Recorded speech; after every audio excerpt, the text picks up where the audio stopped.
It's no exaggeration to say that Tyrannosaurus rex is one of the most awesome predators to have ever roamed our planet. This dinosaur's anatomy was insane, unlike anything the Earth had ever seen before or since. This species is a true superstar, recognized worldwide and earning its place as a pop culture icon. Yet, despite T-Rex's popularity and 120 years of study on this animal, there's still a great deal of disagreement over what exactly this giant predator would have looked like when it was alive. We, unfortunately, have yet to discover a perfectly preserved Tyrannosaurus mummy with all of its soft parts intact, and so the precise features of the dinosaur's squishy parts remain unknown. However, scientists can use the anatomy of the underlying bone, as well as inferences from related species and modern analogues, to gather a pretty good idea of what this animal might really have been like in the flesh. In recent years, we've seen all sorts of incredible and highly detailed reconstructions of T-Rex utilizing the latest science. Now, we have another stunning version of the Tyrant King that makes a very welcome addition to the golden age of T-Rex reconstructions. And this one might just be the most accurate created so far. This is Everything Dinosaur Evolution Tyrannosaurus. A beautiful new model created by an incredible team of paleontologists, paleoartists, digital sculptors, and dinosaur model specialists. As I'm personally fascinated by the science of reconstructing the appearance of extinct animals, I've been very excited about covering this amazing new model, which by the way is now available for purchase and will be linked down below. I also want to make it very clear that I'm not being paid for this endorsement. I truly think this is one of the most spectacular and up-to-date accurate reconstructions of this dinosaur. I went to speak to the people behind the creation of the Evolution Tyrannosaurus, to find out more about the science and research that went into the design choices behind this vision of the tyrant reptile, as well as to learn more about the model creation process, which is of course an imperative part of making a lifelike, believable animal that you can then touch and hold yourself. Paleo-artistic model creation, such as what we see with Everything Dinosaur Evolution, really is a beautiful meeting of art and the scientific process. Oh wow. It's like early Christmas. Wow. Oh, it's got a very good weight to it. Wow. That's really, really nice. I do love the details of the pathologies as well. And the colour scheme is really unique. I love that. Yeah, I do like how just robust it looks. You really do get a sense of what a beast this animal was. It's clear that the model incorporates a great deal of very recent, up-to-date science when it comes to reconstructing the appearance of this animal. The paleontological consultant for this Tyrannosaurus was renowned paleontologist Dr. Dean Lomax, and together with world-leading paleoartist Bob Nichols, whose work you will no doubt have seen in many different places and formats, they delved into some extraordinary detail to ensure the anatomy, life appearance, and yes, even the texture and composition of the future coprolite included on the base plate were as accurate as possible. Of course, one of the most intensely debated topics concerning what T-Rex really looked like is the question of whether it had feathers on its body. For most of its history, Tyrannosaurus had been reconstructed as lacking any feathery integument. But in 2004, the discovery of a very early relative of the tyrant reptile was made, Dilong paradoxus, which was uncovered in China. The skeleton of this little basal tyrannosauroid was preserved along with filamentous structures in the surrounding rock, a clear indication that Dilong was a fuzzy little meat-eater. This sparked a lot of discussion about the potential for Tyrannosaurus itself to be covered in a similar coat of fuzzy feathers. However, the size difference between the animals is significant, as an animal the size of Tyrannosaurus wouldn't necessarily have required the insulation provided by such integument, since its giant body size would have retained a lot of heat. But then came along Eutyrannus huali, described in 2012 from northeastern China. This tyrannosauroid was significantly bigger than Dilong, at over 7 meters in length, more than 23 feet.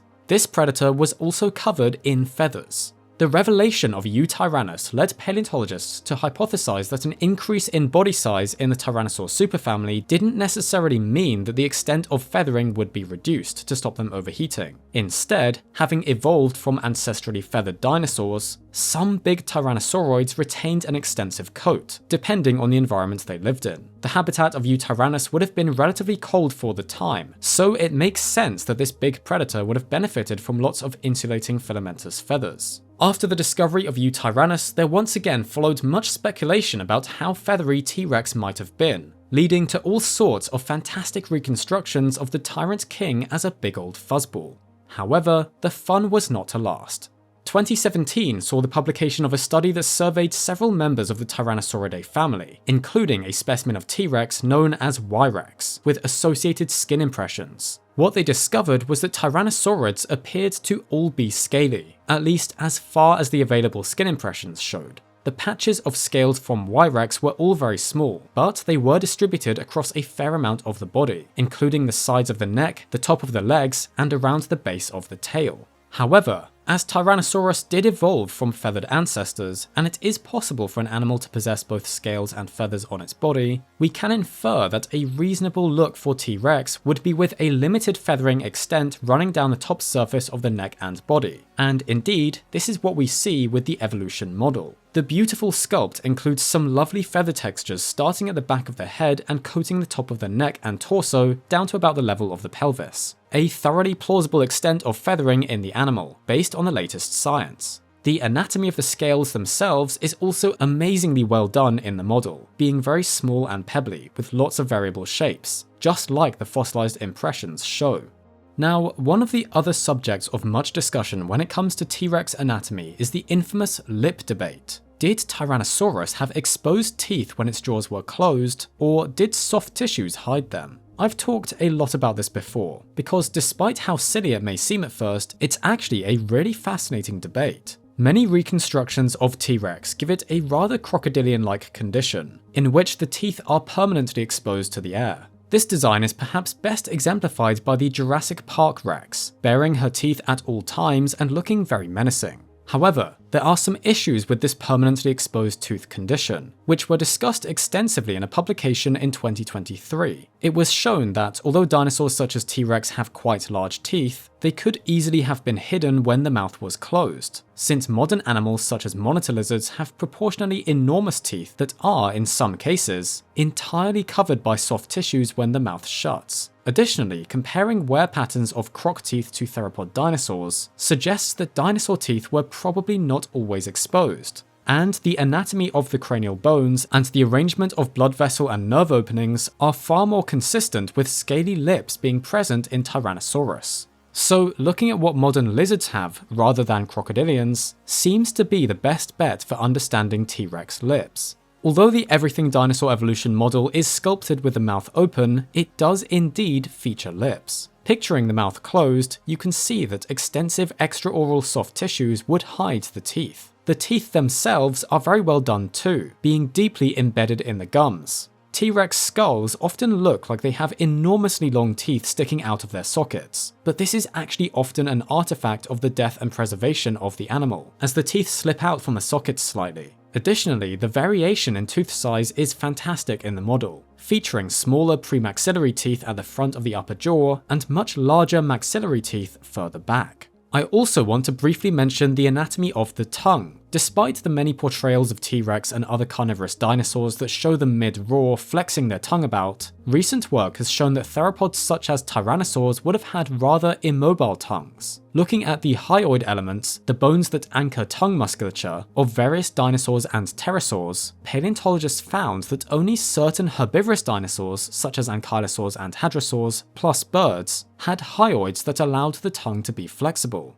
Dinosaurs like T-Rex had hyoids much more like modern crocs, which were rather simple and wouldn't have allowed the tongues to move much. So the reconstruction of the tongue sitting on the floor of the mouth in this model, not waving about in the air, is accurate. We must also discuss the beautiful and distinctly unique colour scheme for this reconstruction of the Tyrant King. Although it was long thought that we would never know what colours any dinosaurs were, there have been some breakthroughs in this area of research in recent years. Very rarely, preserved colour pigments and pigment-producing cell structures are found in fossils of dinosaurs, most famously in feathered dinosaurs from China, but also in dinosaurs such as the fantastic Nodosaur borealopelta from Canada. However, we still don't know what colour T-Rex would have been. Nevertheless, that doesn't mean we can't make some informed decisions about it. So I asked Mike of Everything Dinosaur about the choices that went into creating this particular coloration for their Tyrannosaurus. Yeah, this is This is basically Bob's design. We gave Bob Nichols a blank sheet of paper. The only thing we insisted was that he followed the scientific protocol and that he came up with an animal which was as close as he could possibly get to being a living, breathing creature. So the first thing we wanted to do is to develop the idea of countershading. This is an apex predator. It's in a paleo environment, but it was a seasonal environment. So these animals probably change colours slightly depending on whether it's dry season or wet season because there was deciduous trees. And there would be times when there was lots of cover and times when there wasn't so much cover. So T-Rex probably subtly changed its coloration depending on the season. So it's got counter shading, which is the darker dorsum and then the lighter the underside, which helps break up the animal's profile. On top of that, because it's a hunter, we wanted to incorporate some ideas related to disruptive coloration. So hence the stripes and the spots, they would break up its profile. In addition to that, if you look very closely on the head has got a very prominent white stripe. We imagine this is a mature animal, it's got a territory, and if it's going to confront other tyrannosaurs, it needs to have a way in which it can display A, its social dominance, and B, its fitness. So the white flash is designed as sort of motion dazzle. It would move its head left and right to demonstrate that this was a very formidable animal and it didn't necessarily need to be messed with. In terms of its actual painting, most dinosaur models have maybe 3 or 4 paint stations when they're being made. That's different types of paint being applied, different people involved with it. Every single one of these T-Rex figures is actually hand-finished, hand-painted, and our T-Rex has got 12 painting stations. It's the most complex colour scheme ever put together for a dinosaur model. And we wanted to try and give it justice. And with Bob, he is an absolute perfectionist. But I think finally we've actually got a T-Rex figure which does tick all the boxes, and it does represent as best as we can make out, based on the paleo environment and what we know about tyrannosaurs and their hunting, the best representation we have of a T-Rex and its coloration. Yeah, absolutely. I mean, it's such a fantastic team of people you've got working on this. And I love how, like with the detail of the white stripe and things, you've not only got, such a scientifically accurate model, but there's kind of implications for its behaviour and realistic behaviour that you've got there. We had lots of debate over things like its keratin and on the feathers. And for Glen, the designer, he actually had to create a brand new type of brush in ZBrush to allow him to create the effect that Bob and Dean wanted. It really is fantastic. And I'm just looking at the details of the feet as well, and they look very kind of worn down, which is nice to see, because obviously it'd be walking on its feet all the time. It's really cool. The claws, 3 weeks on the toenails, really? is one of the phrases we came up with, because we wanted to try and demonstrate that this was an animal that wouldn't necessarily have sharp claws, because it would be walking on those claws and they'd be getting worn down all the time.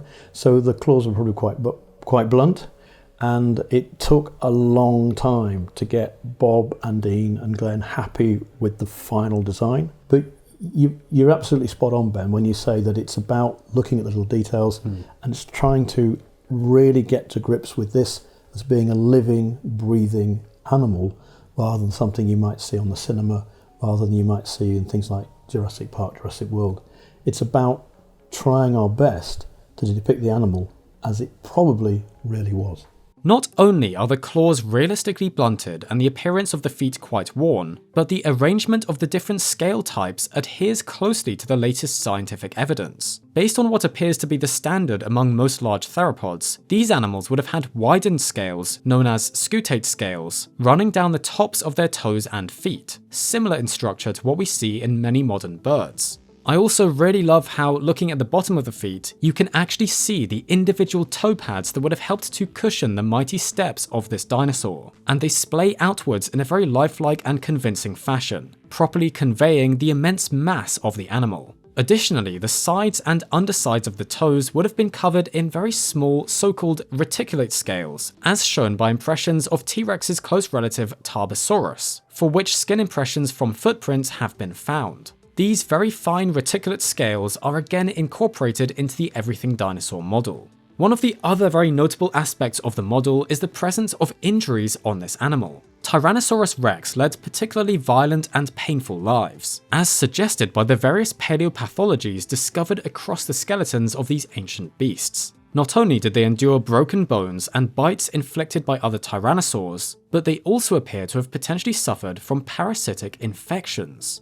Multiple specimens of T-Rex are known to have notable perforations in the bone at the back of the mandible. In 2009, a team of paleontologists suggested that these lesions might have been caused by an infection from a kind of protozoan called Trichomonas. Such infections also affect the lower jaws of modern birds, particularly raptors, and so it was thought that trichomoniasis was commonly transmitted to T-Rex through the meat they ate, or possibly through drinking contaminated water.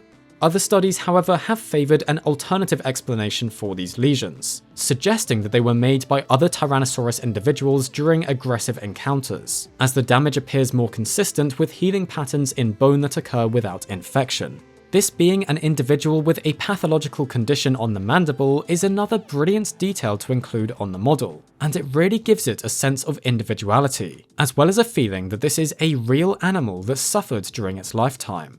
And it's not just the Tyrannosaurus individual itself that so much work and research has gone into. The display base features desiccation cracks representing a dried up lake bed, with a couple of Tyrannosaur footprints crossing the sediment. Next to the prints, there's also one big pile of Tyrannosaur excrement. Obviously, I couldn't resist asking Mike about the research that went into these future trace fossils. I have to ask as well, how much discussion was there about the future coprolite that's included on the base? Well, Dean has got another string to his bow. He's now a poo expert. Nice. We had a lot of talk about wanting to do something on the base. We know it was a seasonal environment. We know animals will congregate around things like limited resources such as water. So this is a dried up lake bed, and all the other animals involved in the Hellcrick series will be on the same type of display base. So there's a reason for displaying them together. And we wanted to demonstrate that it's not just the body fossils that are important to paleontology. So with the base itself, we incorporated the 2 footprints. So we've got trace fossils there as well. And yes, Dean went off on a personal crusade to learn as much as he can about Tyrannosaur poo. Excellent. To try and model that and mimic it so it looks authentic on the final piece. That's brilliant. It's good to know that there's a lot of science that's gone into that as well. And yeah, the footprints as well. There's really such nice details, and all the traces of the scales you can actually see in the prints. When you're looking at trying to create what we think is a scientifically accurate replica, and you're dealing with collectors, it's things like that that really elevate the model. And if you imagine this as a lake bed scene, you will have footprints. Yeah. Where other animals have come. You're going to have dinoturbation, where you've got lots of dinosaurs treading on other animals' footprints, lots of dung around because they've been congregating around a limited resource, which in this case is water. So the concept is to put the Triceratops, the Edmontosaurus, and the Anzu in the same type of display base, so you can put the figures together. Of course, the scientific background research into T-Rex life appearance is only part of the process of creating a model like this. To incorporate scientific accuracy into a realistic, detailed physical model, you need a skilled sculptor with a good understanding of animal anatomy. That's where award-winning digital sculptor Glen Southern comes in. Glen runs a design studio called Southern GFX and has worked with numerous high-profile clients to produce digital assets for various projects. He also has a YouTube channel where he guides you through various aspects of digital sculpting, including a series on creature design. So I asked Glen to talk us through the process of how he worked with Dr. Dean Lomax and paleoartist Bob Nichols to turn the scientific research into a 3-dimensional model. So I'm a digital sculptor by trade, and obviously for a job like this, creating dinosaurs, obviously my skills are needed. So we've got artwork from Bob Nichols, who's part of the team doing the paleo art. So my job in this team is basically to sculpt the final output that goes to print. So with a digital sculptor like me, my career basically has been 3D modelling through the 90s into digital sculpting, which is a much more higher detailed way of creating digital models, predominantly for film and TV, and then obviously that ties nicely into doing 3D prints for dinosaurs and creatures. And my entire career has always been creatures, although I do stretch into fantasy as much as I do paleo work. So dragons is a speciality, and obviously I work on a lot of horror, so I do a lot of creatures, but the anatomy, the underlying anatomy, it matters in all of those creatures, and mostly it matters for paleontology work because of the amount of pressure that's on someone like me to create an accurate creature. So digital sculpting is the process that we use, both modeling it in low polygons like you would see in higher end games. That same technology is used at the initial stages, from a piece of concept art to a model and then onto a sculpt. Or we can, in some cases, we can go straight into the digital sculpt, which is almost, digital sculpting is like using clay, but in a computer. So rather than building something up component by component with the points and the edges and the faces, it's mushing and literally like using your thumb and adding clay to a physical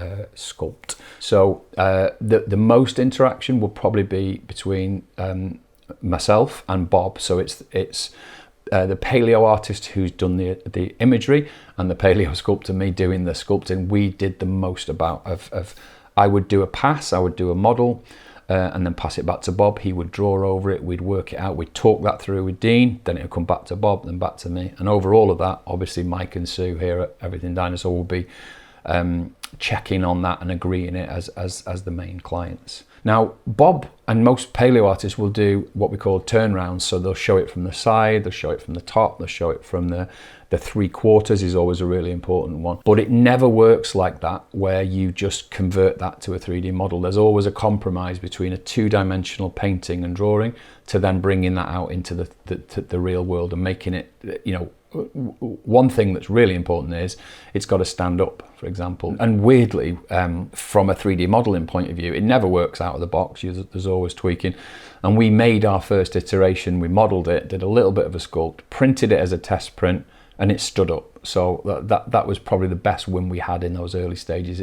It just meant that we'd got something that was accurate in terms of the weight distribution, the tail, which is massive. There's certain parts of the tail that are just massive strips of muscle, and we have to build that in. And if you get it right, it stands up. And if you don't, it falls over. So we felt really comfortable that we were going in the right place. Firstly, there's normally a process that we use. So we do 3 stages usually, which is a block out, so the primary forms, and that's where we get length of body, size of the head. We get things like the size of the chest, the volume of the shoulder, the width of the shoulders, how the belly it hangs, what skin is hanging down. All of those kind of questions are kind of worked out quite quickly with the artwork as the guide, and obviously reference from lots and lots of scientific resources. So I was getting fed papers all the time to, you know, about the nails and about the integument on the feet is different than the knees, and the knees are different than the thighs. And it's, you know, we don't want it to look like a crocodile. We want to use the best amount of evidence that we've got out there to decide what level of the, you know, size of the scales and things like that. So then for me, it was, as we were getting into the first and second builds, we needed to test the 3D printing. So we went out to Liverpool, John Moore's uni, which actually is a uni I do work at now, which is a nice turn of fate. And we went to their design and or engineering department and started looking at their 3D printing options. And they really helped us to sort of like start working out how we could get this to a point where we could do all of our proof of concept tests. And that's what we spent the last sort of like year of the process, is printing, testing, changing, tweaking. And again, back to Bob, back to Dean, you know, discuss it with Mike and Sue, back to me, do the tweaks. And some of those tweaks were only an hour because they were minor tweaks. And as you come towards the end of the design process, it kind of comes down to this little wedge of they're so tiny. And you can then do the final iterations.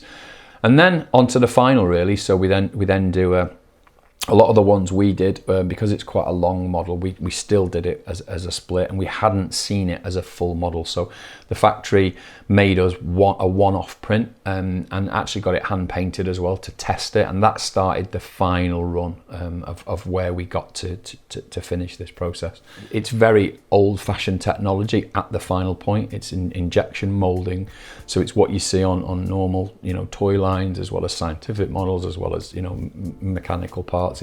We have to have some compromises that allow us to get it through that injection molding process, and that's where you see on some models, you see seam lines where it's been done in a certain way, and we've limited that. So we've got a very, very good technical team at that end, so you can hardly see seam lines on it, which is always a technical challenge. And that's how we create our T-Rex. I was also curious about what Glen had learned from researching Tyrannosaurus anatomy in such great depth, and becoming so involved with sculpting every tiny detail of this animal. So I asked him if there was anything in particular that he had enjoyed discovering about T-Rex anatomy. In my job, you never stop learning anatomy. I can teach people to sculpt, and I can teach people to 3D model relatively easily. I can't teach people to know anatomy without them putting the effort in. The big skill in this project is anatomy skills, and they're a lifelong learning exercise. People that say they know anatomy don't. They know a bit of it at that point. Even the experts that I've learned from and the time I've put in, I'm still a novice at this because every creature is different. So to answer your point specifically, it's not so much knowing a T-Rex, it's knowing theropods. And knowing theropods is very, very different to any other dinosaur group anyway, but it's very, very different than reptiles. Like modern extant reptiles are nothing like this underneath it. There is similarities with musculature. There's like an origin and an insertion point. So the muscles attached to a bone in given areas on a bone, and there's marks on every bone to say where those muscles go. So for me, I had to learn every muscle in a theropod's body as compared to everything I've built historically. Now I've done a lot of T-Rexes, and what I learned in this process is I'd done them wrong for such a long time, by either not researching enough or not understanding that underlying anatomy. And the big mistake I made with this one is, when you do a lot of creatures, you do a lot of mammals. And a good example is the hind leg, the back leg overall. So specifically around the femur and the tibia and fibula, the musculature there is pretty much a bird, not a lion. Let's just get it as simple as that. You've got to be looking at a very, very different set of muscle attachments based on what you can see in evidence from the skeletons. So, and obviously we've got tons of, enough evidence to actually go and touch the skeleton and see where these large, the bicep femoris at the back of the leg, there's some really specific muscles. If you don't get them right, it doesn't look like a T-Rex. And you can see that with all the T-Rexes that have been sculpted since forever. They're all on a curve of learning where people, there used to be tail draggers, obviously a long time ago, the first sculpted dinosaurs, and the Ray Harryhausen, and even Valley of the Gwangi, all of them where they're dragging their tail. That anatomy is a very different anatomy than what we know of today. And obviously we might be completely talking about a different T-Rex next year, but if you don't go and look at what the current, what's the most modern paper that's saying that this muscle attachment was here and it was this amount of volume, then you'll get it wrong. And Bob's good at that, and Dean's good at that, and I'm learning that from a, I make a lot of creatures. I don't just make dinosaurs, and I had to really just be on dinosaurs for this amount of time. So I did Carnotaurus, I did some Compies, I did, I went through a wide range of theropods to get my head firmly in the game. And it's not just muscles as well. Muscles are what, muscles and skeleton is what drives it. But then you've got fat layers, and we don't know, fat doesn't leave a lot of evidence. So how much volume would a thing have over the ribs? How much fat would be on the belly? How many skin folds have we got to factor in? And we have to go with this, with what our in-house paleontologist and in-house paleoartist and me, what we agree with the amount of data that we've got available.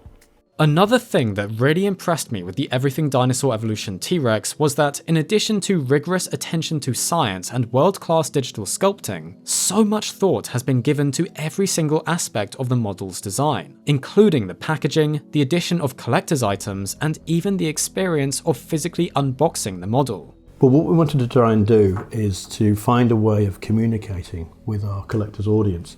And many companies provide posters, but posters arrive creased and folded and they're easily ripped and torn. So we wanted to do something different. And we wanted to give collectors a real experience when they open the package. There's something tangible that they can see as well as the figure. So each of the cards represents a stage in the development of the model. And each card represents something that one of us, as a team member, myself, Sue, my partner at Everything Dinosaur, Glen, the digital sculptor, Dean Lomax, the paleontologist, and Bob Nichols, the artist. Each one of them has their own little story to tell.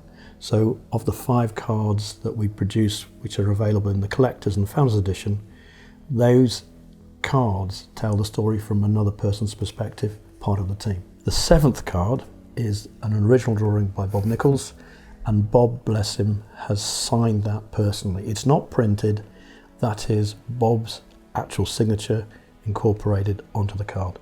Again, it's such a personal journey for Bob, Dean and Glen, Sue and myself. It's about giving something more, giving something in addition, and also recognising the fact that this is such a special thing, and Bob's been so invested in it that he wanted to give something of him personally to every founder.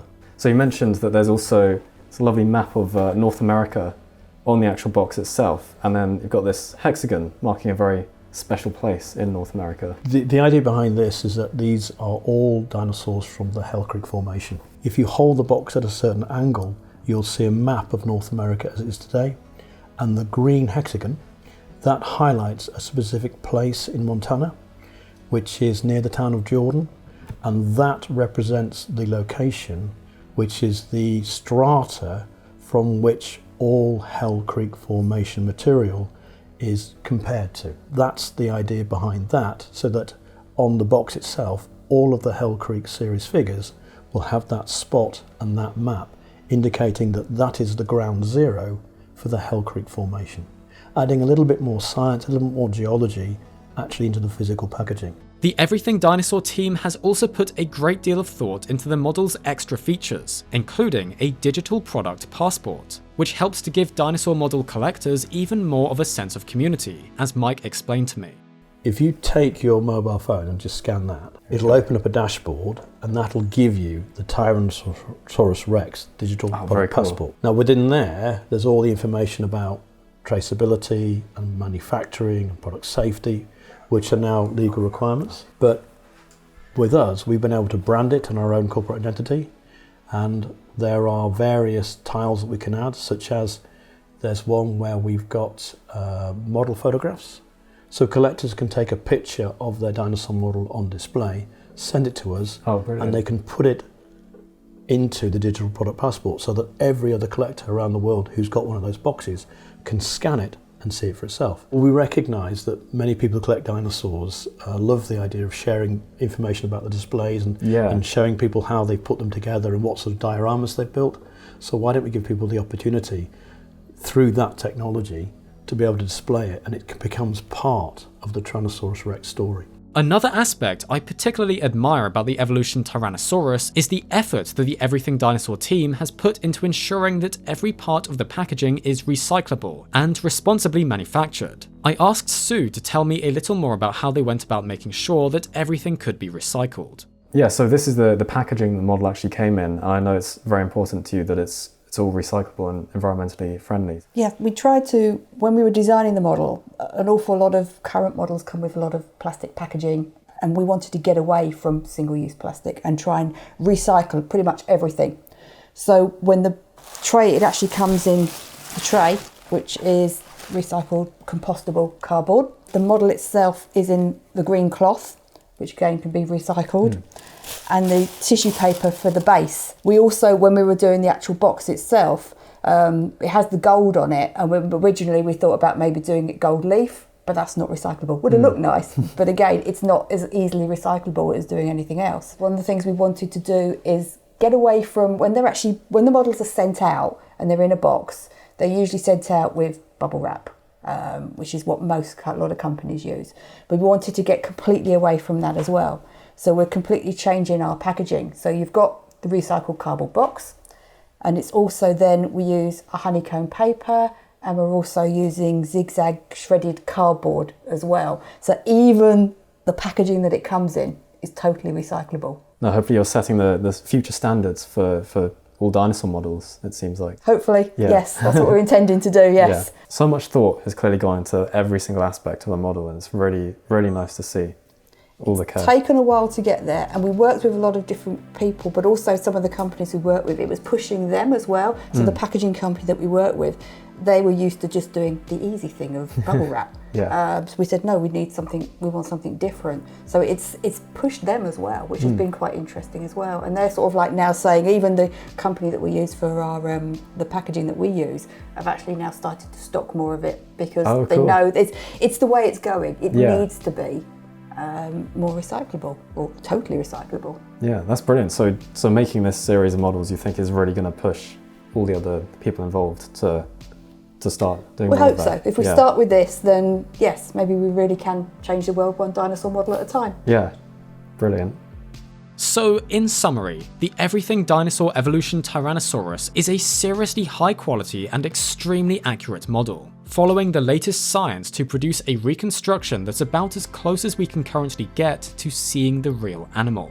The passion that the team behind this model has for getting the accuracy right and following the data to inform every little detail of the reconstruction was very impressive to witness. And hearing from Glen about all the back and forth that went on to ensure every single aspect was as good as it could be was fascinating to learn about. And more than that, the careful thought and planning that have gone into creating an interactive aspect with the digital product passport and making everything recyclable really just goes to show what a fantastically hard-working team this is. It was obvious to me after visiting the Everything Dinosaur warehouse and speaking with everyone, just how much those involved in this model truly cared about creating the best quality and most reliable interpretation of T-Rex based on our current knowledge. And I think they've pulled it off brilliantly. I'm very excited to see the rest of their Hell Creek dinosaur series, with Triceratops being the next one they're designing. And of course, I can't wait to see which geological formation they tackle afterwards. As I mentioned at the start, the model is now available to buy for yourself and will be linked down below. Thank you so much to Mike and Sue for hosting us on our trip to the warehouse, and to Glen for sharing his fascinating design process with us. Also, Dr. Dean Lomax and Bob Nichols have just launched their new book, called The Secret Lives of Dinosaurs, exploring numerous extraordinary fossils that preserve evidence of prehistoric behaviours. I recently made a video about that as well, featuring 5 of the examples in the book that all look at some of the most brutal injuries that ancient animals suffered. Do be sure to check out the book. I'll link to where you can get it in the description below. Please do like this video and subscribe to the channel if you enjoyed it, and be sure to press that bell icon so you don't miss our next upload, and so you can learn more about our world, its history, and the wonderful life that surrounds us all.